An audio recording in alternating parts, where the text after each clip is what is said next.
और इसी खबर पर ज्यादा जानकारी के साथ अवनीश प्रेमी चैनल हिट हमारे साथ जुड़ गए। अवनीश जी, क्या कुछ हालात है अभी इस वक्त के?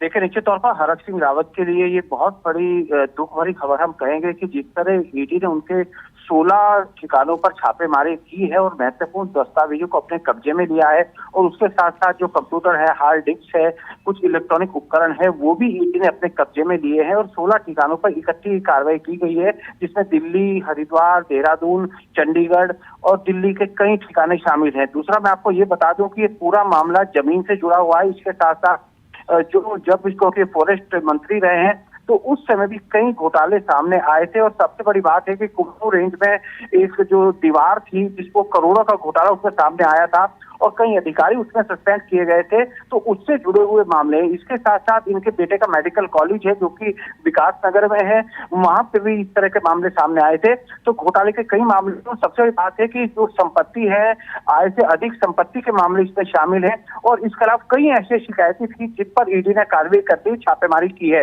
हालांकि कांग्रेस के नेता इसे राजनीतिक स्टंट करार दे रहे हैं, लेकिन कहीं ना कहीं परेशानी है हरक सिंह रावत के लिए। और सबसे बड़ी खास बात है कि हरक सिंह रावत के जो, अगर हम बात करें इनके राजनीतिक करियर की, तो सबसे बड़ा झटका उनको इस समय यहाँ पर लगता हुआ दिखाई दे रहा है, क्योंकि हमेशा से वो राजनीति में सक्रिय रहे हैं और दर बदर वो मंत्री भी रहे हैं।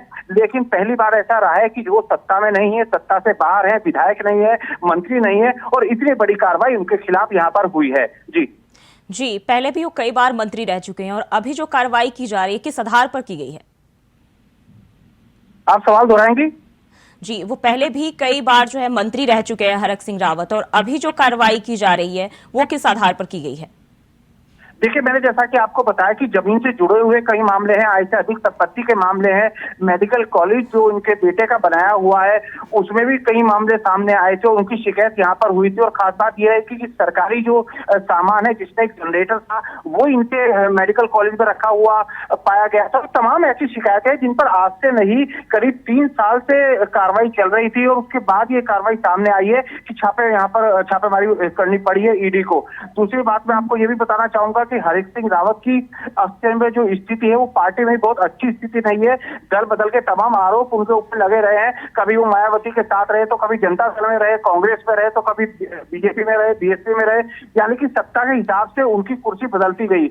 लेकिन अब सबसे बड़ी बात है कि आज की जो कार्रवाई यहाँ पर हुई है उसमें पार्टी भी उनके साथ खड़ी दिखाई नहीं दे रही है अभी तक सदन के अंदर, क्योंकि अभी सदन की कार्रवाई चल रही है, लेकिन उस पर अभी किसी तरह की कोई प्रतिक्रिया एक तरह से सामने नहीं आई कांग्रेस के नेताओं की, और सदन के अंदर भी उन्होंने इस कार्रवाई की लेकर कोई निंदा नहीं की। जी, बहुत बहुत शुक्रिया आपका तमाम जानकारी के लिए।